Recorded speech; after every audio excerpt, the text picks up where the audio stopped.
dan sudah jelas bahwasanya pemerintah memberi tanah milik pekerja.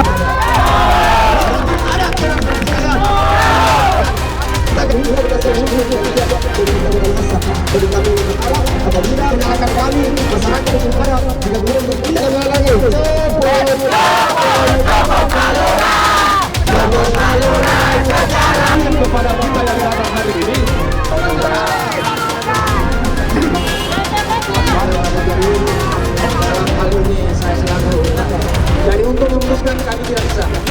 Jadi kami cuma saksikan oleh pihak masyarakat. Silakan dengan teman-teman administrasi. Yang ketiga, tembok-tembok selalu berlalu. Kalau tidak bisa, biar warga yang jaga kurang.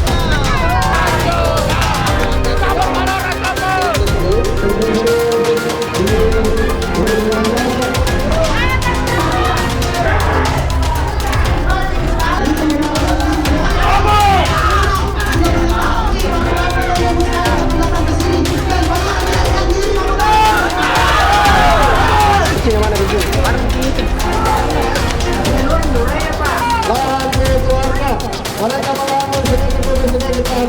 Coba kita lihat itu mengambil mereka memasang gergaji di atas warga. Warga itu kita yang melakukan ini ada banyak kesalahan lahan milik masyarakat lalu kepada Pertamina dan itu banyak menurut ini padahal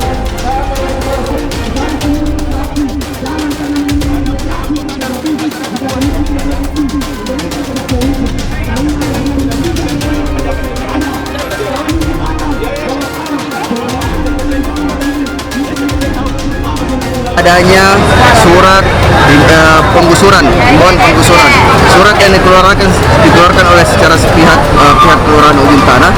Tadi kami sudah cross check ke pihak Satpol PP Kota Makassar mengatakan bahwa surat untuk himbauan penggusuran dan penertiban itu tidak ada. Yang ada itu himbauan hanya pemberitahuan teguran, itu yang ada.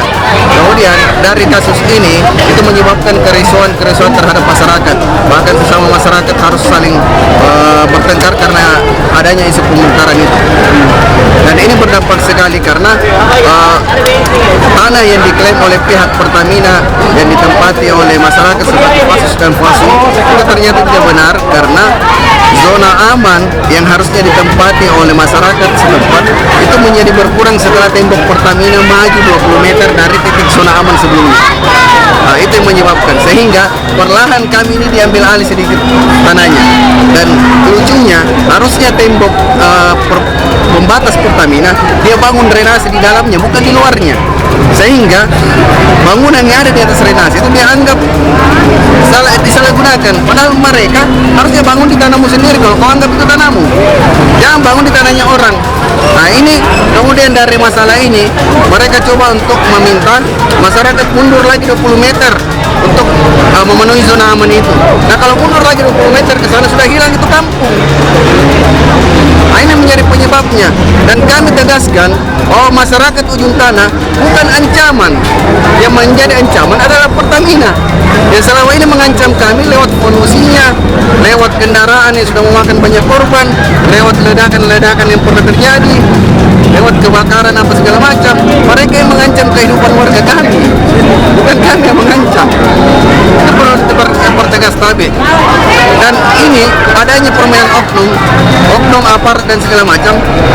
Masyarakat mau membela haknya, baru pukul 1 sudah didatangi sampai Wakapolres turun untuk menunda pergerakan kami. Ada apa? Bahkan Wakapolres dengan tegas mengatakan, saya belum pernah mengetahui persoalan ini. Kok bisa? Persoalan ini sudah berjalan selama 1 bulan. Dan itu intimidasi yang dilakukan itu merupakan oknum-oknum juga terhadap warga kami.